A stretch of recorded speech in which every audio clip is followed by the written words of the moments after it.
नमस्ते, माध्यमिक न्यूज़ में आप सबका स्वागत है। इस यूट्यूब वीडियो में आज हम हजारी प्रसाद द्विवेदी द्वारा रचित ललित निबंध कुटज का वाचन करेंगे। ये शुरू करते हैं। कहते हैं पर्वत शोभा निकेतन होते हैं, फिर हिमालय का तो कहना ही क्या। पूर्व और अपर समुद्र महोदधि और रत्नाकर दोनों को दोनों भुजाओं से थामता हुआ हिमालय पृथ्वी का मानदंड कहा जाए तो गलत क्या है। कालिदास ने ऐसा ही कहा था। इसी के पास देश में यह श्रृंखला दूर तक लौटी हुई है। लोग इसे शिवालिक कहते हैं। शिवालिक का क्या अर्थ है? शिवालिक शिव के जटाजूट का निचला हिस्सा तो नहीं है? लगता तो ऐसे ही है। सपाद लक्ष या 1.25 लाख की माल गुजारी वाला इलाका तो वह लगता नहीं। शिव की लटियाई जटा ही इतनी सूखी, नीरस और कठोर हो सकती है। वैसे अलकनंदा का स्रोत यहाँ से काफी दूरी पर है, लेकिन शिव का अलग तो दूर दूर तक छितराया ही रहता होगा। संपूर्ण हिमालय को देखकर ही किसी के मन में समाधिस्थ महादेव की मूर्ति स्पष्ट हुई होगी। उसी समाधिस्थ महादेव के अलग जाल के निचले हिस्से का प्रतिनिधित्व यह गिरी श्रृंखला कर रही होगी। कहीं कहीं अज्ञात नाम, गोत्र, झाड़ झंखार और बेहया से पेड़ खड़े अवश्य दिख जाते हैं, पर और कोई हरियाली नहीं। धूप तक सूख गई है। काली काली चट्टानें और बीच में शुष्कता की अंतर्निरुद्ध सत्ता का इजहार करने वाली रक्ताप रेती है। रस कहाँ है? यह जो ठिंगने से लेकिन शानदार दरखत गर्मी की भयंकर मार खा खा कर और भूख प्यास की निरंतर चोट सह सह कर भी जी रहे हैं, इन्हें क्या कहूँ। सिर्फ जी ही नहीं रहे हैं, हंस भी रहे हैं। बेहया है क्या या मस्त मौला है? कभी कभी जो लोग ऊपर से बेहया दिखते हैं, उनकी जड़ें काफी गहरी बैठी रहती हैं। ये भी पाषाण की छाती फाड़कर न जाने किस गहर से अपना भोग्य खींच लाते हैं। शिवालिक की सूखी नीरस पहाड़ियों पर मुस्कुराते हुए ये वृक्ष द्वंद्वातीत हैं, अलमस्त हैं। मैं किसी का नाम नहीं जानता, कुल नहीं जानता, शील नहीं जानता, पर लगता है ये जैसे मुझे अनादि काल से जानते हैं। इन्हीं में छोटा सा बहुत ही ठिगना पेड़ है। पत्ते चौड़े भी हैं, बड़े भी हैं। फूलों से तो ऐसा लदा है कि कुछ पूछिए नहीं। अजीब सी अदा है। मुस्कुराता जान पड़ता है। पूछ रहा है कि क्या तुम मुझे नहीं पहचानते? पहचानता तो हूँ, अवश्य पहचानता हूँ। लगता है बहुत बार देख चुका हूँ। पहचानता हूँ। नाम नहीं याद आता, पर नाम ऐसा है कि जब तक रूप के पहले ही हाजिर न हो जाए, तब तक रूप की पहचान अधूरी रह जाती है। भारतीय पंडितों का सैकड़ों बार का कचारा निचोड़ा प्रश्न सामने आ गया। रूप मुख्य है या नाम? नाम बड़ा है या रूप? पद पहले है या पदार्थ? पदार्थ सामने है, पद नहीं सूझ रहा है। मन व्याकुल हो गया। स्मृतियों के पंख फैलाकर सुदूर अतीत के कोनों में झांकता रहा। सोचता हूँ, इसमें व्याकुल होने की क्या बात है? नाम में क्या रखा है? What's there in a name? नाम की जरूरत है ही हो तो सो दिए जा सकते हैं। सुस्मिता, गिरिकांता, वन प्रभा, शुभ्र किरीटिनी, मदोदता, विजिता पता, अलकावंतंसा, बहुत से नाम हैं। या फिर पौरुष व्यंजक भी दिए जा सकते हैं। अकुतो भया, गिरि गौरव, कुटोल्लास, अपराजित, धरती धकेल, पहाड़ फोड़, पाताल भेद, पर मन नहीं मानता। नाम इसलिए बड़ा नहीं है कि वह नाम है, वह इसलिए बड़ा होता है कि उससे सामाजिक स्वीकृति मिली होती है। रूप व्यक्ति सत्य है, नाम समाज सत्य। नाम उस पद को कहते हैं जिस पर समाज की मुहर लगी होती है। आधुनिक शिक्षित लोग जिसे सोशल सेक्शन कहा करते हैं। मेरा मन नाम के लिए व्याकुल है। समाज द्वारा स्वीकृत, इतिहास द्वारा प्रमाणित, समष्टि मानव की चितगंगा में स्नात इस गिरिकूट बिहारी का नाम क्या है? मन दूर दूर तक उड़ रहा है, देश में और काल में। मनोरथा नाम गतिनम विद्यते।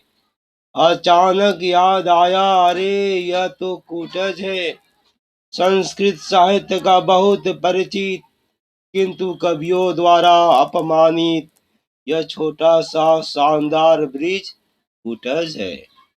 कूटज कहा गया होता तो कदाचित ज्यादा अच्छा होता, पर नाम इसका चाहे कूटज ही हो, विरुद्ध तो निसंदेह कूटज होगा।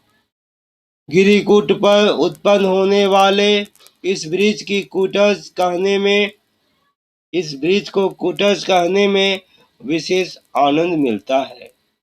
बहरहाल यह कूटज कूटज है। मनोहर कुसुम मस्तकों से झबराया, उल्लास लोल चारु स्मित कूटज जी भर आया। कालिदास ने आषाढ़स्य प्रथम दिवसे रामगिरी पर यज को जब मेघ की अभ्यर्थना के लिए नियोजित किया तो कमबख्त को ताजे कुटज पुष्पों की अंजलि देकर ही संतोष करना पड़ा। चंपक नहीं, वकुल नहीं, नीलोत्पल नहीं, मल्लिका नहीं, अरविंद नहीं, फकत कुटज के फूल। यह और बात है कि आज आषाढ़ का नहीं, जुलाई का पहला दिन है, मगर फर्क भी कितना है। बार बार मन विश्वास करने को उतारू हो जाता है कि यश बहाना मात्र है। कालिदास ही कभी सापेनास्तंग मित महिमा साप से जिनकी महिमा अंत हो गई होकर रामगिरी पहुंचे थे, अपने ही हाथों इस कुटज पुष्प का अर्घ्य देकर उन्होंने मेघ की अभ्यर्थना की थी। शिवालिक की इस अंत्युच्च पर्वत श्रृंखला की भांति रामगिरी पर भी उस समय और कोई फूल नहीं मिला होगा। कुटज ने उनके संतप्त चित्त को सहारा दिया था। बड़ भागी फूल है यह, धन्य हो कुटज, तुम गाढ़े के साथी हो। उत्तर की ओर सिर उठाकर देखता हूँ, सुदूर तक ऊंची काली पर्वत श्रृंखला छाई हुई है और एकाध सफेद बादल के बच्चे उससे लिपटे खिल रहे हैं। मैं भी इन पुष्पों का अर्घ्य उन्हें चढ़ा दूं, पर काहे वास्ते, लेकिन बुरा भी क्या है। कुटज के ये सुंदर फूल बहुत बुरे तो नहीं हैं। जो कालिदास के काम आया हो उसे ज्यादा इज्जत मिलनी चाहिए, मिली कम है, पर इज्जत तो नसीब की बात है। रहीम को मैं बड़े आदर के साथ स्मरण करता हूँ। दरिया दिल आदमी थे, पाया सो लुटाया। लेकिन दुनिया है कि मतलब से मतलब है, रस चूस लेती है, छिलका और गुठली फेंक देती है। सुना है रस चूस लेने के बाद रहीम को भी फेंक दिया गया था। एक बादशाह ने आदर के साथ बुलाया, दूसरे ने फेंक दिया। हुआ ही करता है। इससे रहीम का मोल घट नहीं जाता, उनकी फकराना मस्ती कहीं गई नहीं। अच्छे भले कद्रदान थे, लेकिन बड़े लोगों पर भी कभी कभी ऐसी वितृष्णा सवार होती है कि गलती कर बैठते हैं। मन घबरा गया होगा, मन खराब हो गया होगा, लोगों की बेरुखी और बेकद्रदानी से मुरझा गए होंगे। ऐसे ही मन स्थिति में उन्होंने बेचारे कुटज को भी एक चपत लगा दी। झुझलाए थे, कह दिया, वे रहीम अब बिरछ कहाँ, जिनकर छा गंभीर, पागल बिच बिच देखियत, तेउर कुटज करीर। गोया कुटज अदना सा बिरछ हो, छाह क्या बड़ी बात है, फूल क्या कुछ भी नहीं। छाया के लिए न सही, फूल के लिए तो कुछ सम्मान होना चाहिए। मगर कभी कभी कवियों का भी मूड खराब हो जाया करता है। वे भी गलत बयानी के शिकार हो जाया करते हैं। फिर बागों से गिरिकूट बिहारी कुटज का क्या तुक है। कुटज अर्थात जो कूट से पैदा हुआ हो। कूट घरे को भी कहते हैं, घर को भी कहते हैं। कूट अर्थात घड़े से उत्पन्न होने के कारण प्रतापी अगस्त मुनि भी कुटज कहे जाते हैं। घड़े से तो क्या उत्पन्न हुए होंगे, कोई और बात होगी। संस्कृत में कुटहारिका और कुटकारिका दासी को कहते हैं।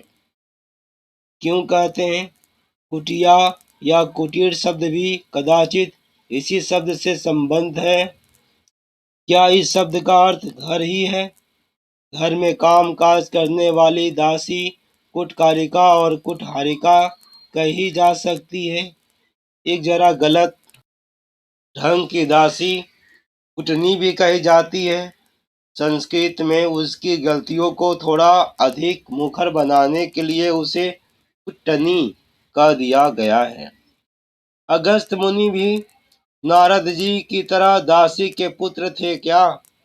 घड़े से पैदा होने का तो कोई तुक नहीं है, न मुनि कुटज के सिलसिले में, न फूल कुटज के। फूल गमले में होते अवश्य हैं, पर कुटज तो जंगल का सैलानी है। उसे घड़े या गमले से क्या लेना देना।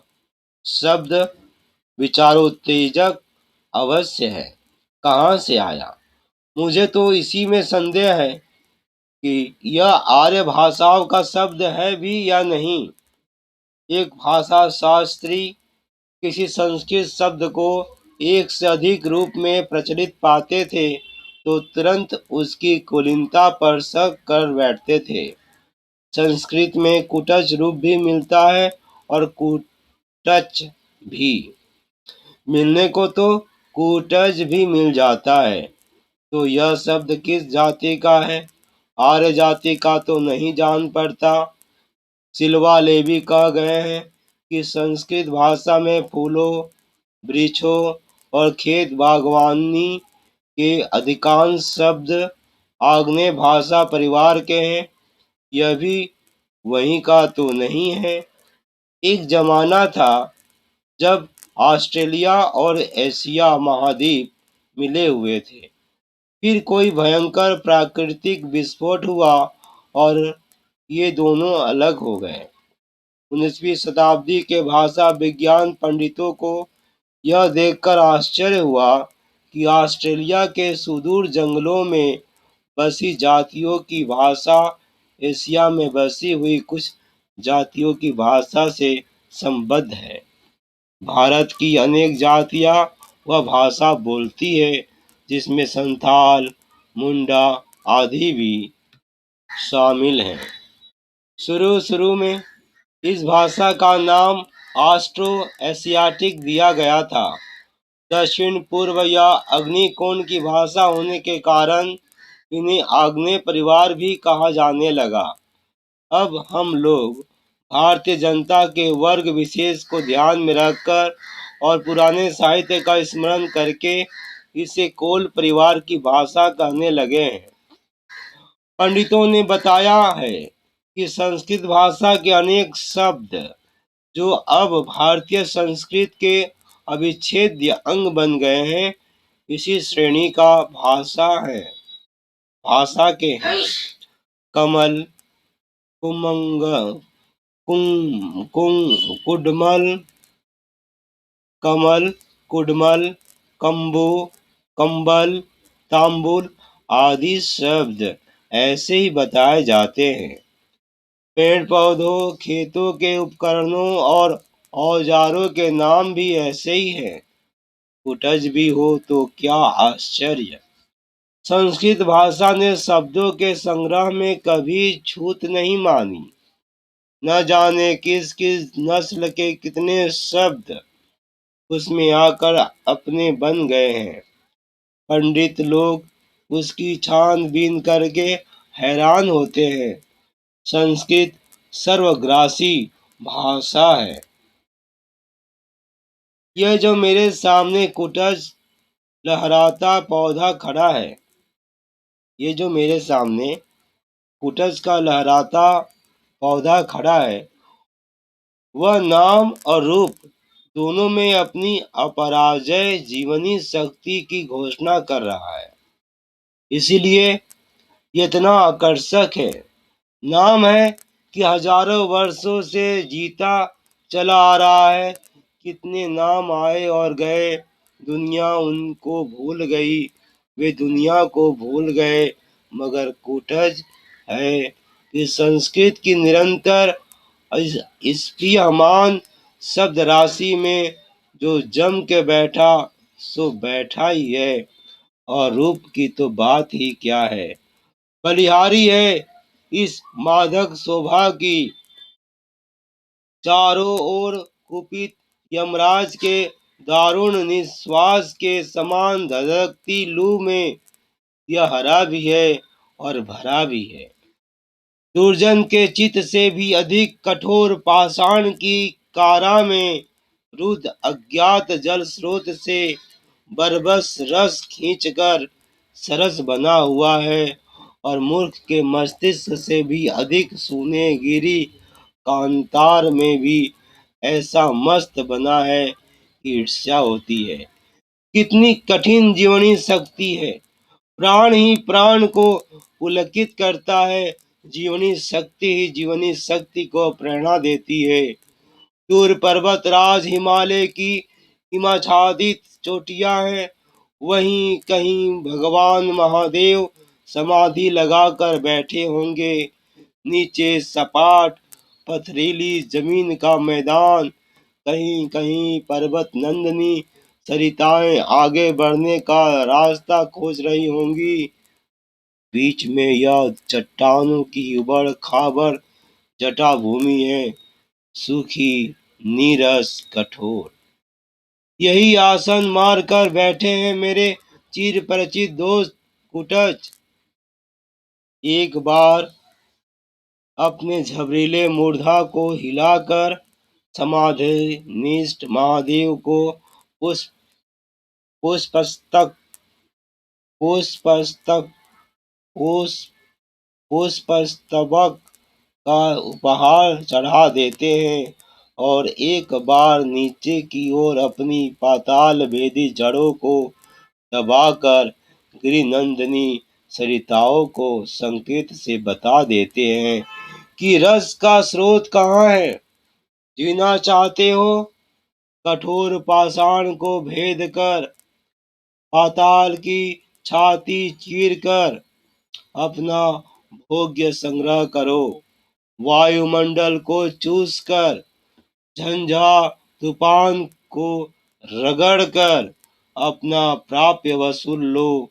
आकाश को चूस कर अवकाश की लहरों में झूम कर उल्लास खींच लो, कुटज का यही उपदेश है।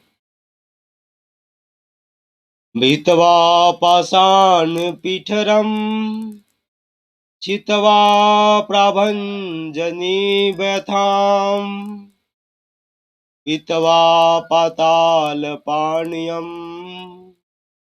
कुटश्च चुंबते नमः। तुरंत जीवन शक्ति है, कठिन उपदेश है, जीना भी एक कला है, लेकिन कला ही नहीं, तपस्या है। जियो तो प्राण ढाल दो जिंदगी में, ढाल दो जीवनी रस के उपकरणों में, ठीक है, लेकिन क्यों? क्या जीने के लिए जीना ही बड़ी बात है? सारा संसार अपने मतलब के लिए ही तो जी रहा है। याज्ञवल्क्य बहुत बड़े ब्रह्मवादी ऋषि थे। उन्होंने अपनी पत्नी को विचित्र भाव से समझाने की कोशिश की कि सब कुछ स्वार्थ के लिए है। पुत्र के लिए पुत्र प्रिय नहीं होता, पत्नी के लिए पत्नी प्रिया नहीं होती, सब अपने मतलब के लिए प्रिय होते हैं। आत्मनस्तु कामाय सर्वप्रियम भवति। विचित्र नहीं है यह तर्क? संसार में जहाँ कहीं प्रेम है, सब मतलब के लिए। सुना है पश्चिम के हॉब्स और हेल्वेसियस जैसे विचारकों ने भी ऐसी ही बात कही है। सुने के हैरानी होती है, सुन के हैरानी होती है। दुनिया में त्याग नहीं है, प्रेम नहीं है, परार्थ नहीं है, परमार्थ नहीं है, केवल प्रचंड स्वार्थ, भीतर की जिजीविषा, जीते रहने की प्रचंड इच्छा ही अगर बड़ी बात हो, तो फिर यह सारी बड़ी बड़ी बोलियां जिनके बल पर दल बनाए जाते हैं, शत्रु मर्दन का अभिनय किया जाता है, देशोद्धार का नारा लगाया जाता है, साहित्य और कला की महिमा गाई जाती है, झूठ है। इसके द्वारा कोई न कोई अपना बड़ा स्वार्थ सिद्ध करता है, लेकिन अंतरतम से कोई कह रहा है ऐसा सोचना गलत ढंग से सोचना है। स्वार्थ से भी बड़ी कोई न कोई बात अवश्य है, जिजीविषा से भी प्रचंड कोई न कोई शक्ति अवश्य है। क्या है? याज्ञवल्क्य ने याज्ञवल्क्य ने जो बात धक्का मार ढंग से कह दी थी, वह अंतिम नहीं थी। वे आत्मनः का अर्थ कुछ और बड़ा करना चाहते थे। व्यक्ति की आत्मा केवल व्यक्ति तक सीमित नहीं है, वह व्यापक है, अपने में सब और सब में आप। इस प्रकार की एक समष्टि बुद्धि जब तक नहीं आती, तब तक पूर्ण सुख का आनंद भी नहीं मिलता। अपने आप को दलित द्राक्षा की भांति निचोड़कर जब तक सर्व के लिए निछावर नहीं कर दिया जाता, तब तक स्वार्थ खंड सत्य है। वह मोह को बढ़ावा देता है, तृष्णा को उत्पन्न करता है और मनुष्य को दंडनीय कृपण बना देता है। कार्पण्य दोष से जिसका स्वभाव उपहत हो गया है, उसकी दृष्टि म्लान हो जाती है, वह स्पष्ट नहीं देख पाता, वह स्वार्थ भी नहीं समझ पाता, परमार्थ तो दूर की बात है। कुटज क्या केवल जी रहा है? वह दूसरे के द्वार पर भीख मांगने नहीं जाता। कोई निकट आ गया तो भय के मारे अधमरा नहीं हो जाता, नीति और धर्म का उपदेश नहीं देता फिरता, अपनी उन्नति के लिए अफसरों का जूता नहीं चाटता फिरता, दूसरों को अपमानित करने के लिए ग्रहों की खुशामद नहीं करता, आत्मोन्नति हेतु नीलम नहीं धारण करता, अंगूठियों की लड़ी नहीं पहनता, दांत नहीं निपोड़ता, बगले नहीं झांकता, जीता है और शान से जीता है। काहे वास्ते, किस उद्देश्य से, कोई नहीं जानता, मगर कुछ बड़ी बात है। स्वार्थ के दायरे से बाहर की बात है। भीष्म पितामह की भांति अवधूत की भाषा में कह रहा है, चाहे सुख हो या दुख, प्रिय हो या अप्रिय, जो मिल जाए उसे शान के साथ, हृदय से बिल्कुल अपराजित होकर सोल्लास ग्रहण करो, हार मत मानो। सुखम वा यदि वा दुखम, प्रियम वा यदि वात प्रियम, प्राप्तम प्राप्तमुपासितम, हृदय न पराजिता। शांति पर्व 25-1-26।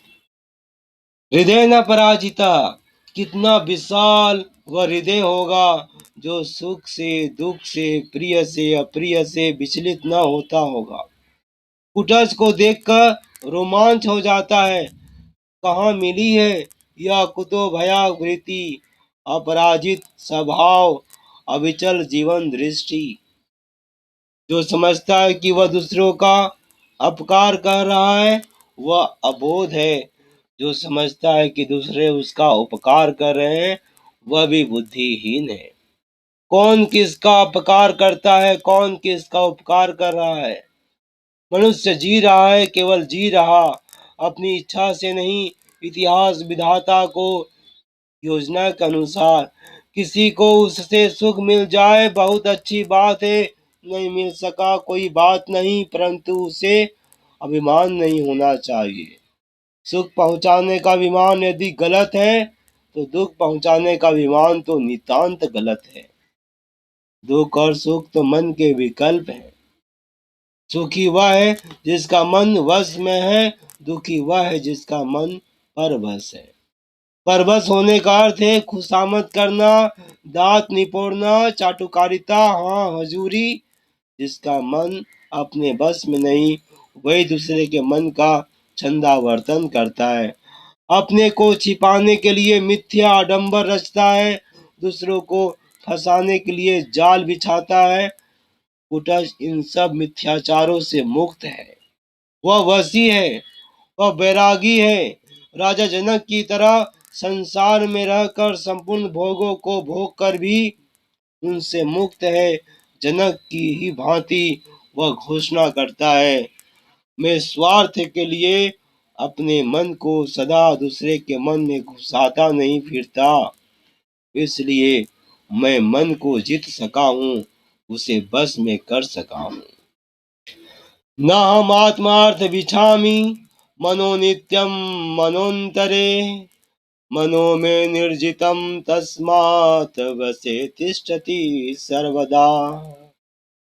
न हम आत्मार्थमिच्छामि, मनो नित्यम मनोन्तरे, मनो में निर्जितम तस्मात् वसे तिष्ठति सर्वदा। कुटज अपने मन पर सवारी करता है, मन को अपने पर सवार नहीं होने देता। मनस्वी मित्र, तुम धन्य हो। पाठ पूरा हुआ।